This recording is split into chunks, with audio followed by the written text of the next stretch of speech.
les caméras de vin et variation ne s'étaient pas encore posées en terre bordelaise. Et d'ailleurs, comment aborder cette grande région viticole sans tomber dans les clichés ? En y entrant par la porte de Canon-Fronsac, l'une de ses plus petites appellations. Loin des grands châteaux et près des vignerons. Une des très vieilles appellations bordelaises, à peu près, on va dire, un peu plus de 300 hectares. Nous sommes à côté de Libourne, à 3 km de Libourne.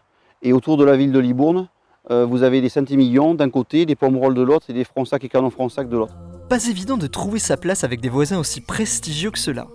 Pourtant, Canon-Fronsac ne manque pas d'atouts pour s'en distinguer. Il y a beaucoup de petites propriétés, donc des gens qui ont vendu par eux-mêmes et qui sont très peu passés par le négoce, contrairement à Saint-Émilion. À Pomerol, des petites propriétés, mais le négoce s'y a intéressé, on va dire, d'une manière importante, parce que c'était des vins qui sont relativement ronds et opulents, donc relativement faciles à boire. Ici, avec les dominantes calcaires qu'on a, on se retrouve avec des vins qui sont quand même assez caractériels et qui demandent quelques années pour être faciles à goûter.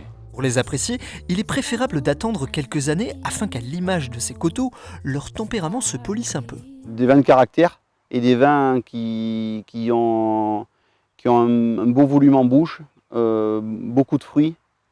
Souvent, côté un peu, c'est des vins qui pinotent un petit peu, qui sont un petit peu kirschés dans leur jeunesse, très fruités, et qui évoluent sur des notes de sous-bois, feuilles mortes, truffées, côté truffé au bout de 6-7 ans d'élevage. Et ce sont des vins qui vieillissent très bien. Le gros intérêt, c'est qu'on va avoir des vins qui vont être toujours sur la fraîcheur à cause des calcaires. Même si on a beaucoup de merlot, le calcaire donne énormément de fraîcheur à ces vins-là en général. Si le merlot est LE cépage emblématique du Libournais, les vignerons de Canon-Fronsac savent également composer avec quelques autres. Alors au niveau de l'encépagement, on est sur l'encépagement traditionnel des vins de la rive droite de Bordeaux, c'est-à-dire une dominante de merlot à 70-80%.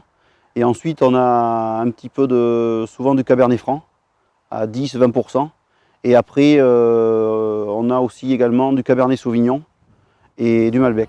Autre caractéristique de cette appellation, le prix de ces vins qui reste particulièrement attractif pour la région, loin de la spéculation que l'on retrouve parfois dans le Bordelais. Entre 10 et 25 euros, on va trouver des belles bouteilles. Très belles bouteilles à 25, plus facile à 10, mais non, ça reste, je dirais, si je veux être réaliste, une bouteille à 25 ici, on va mettre minimum 50 ou 80 sur Saint-Émilion, c'est sûr.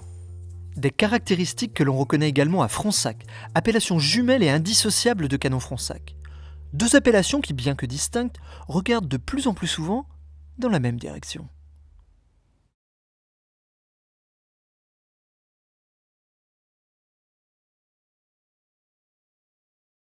Et alors, dernière question, l'avenir de Canon-Fronsac, deux appellations ou une seule ? Ça, c'est une question à la con, pour pas dire autre chose. Dans l'idéal, ce serait bien une seule, mais il y a tellement de choses qui font que ça peut être très compliqué à réaliser que je pense que j'aurais plus mal aux dents avant que ça se fasse.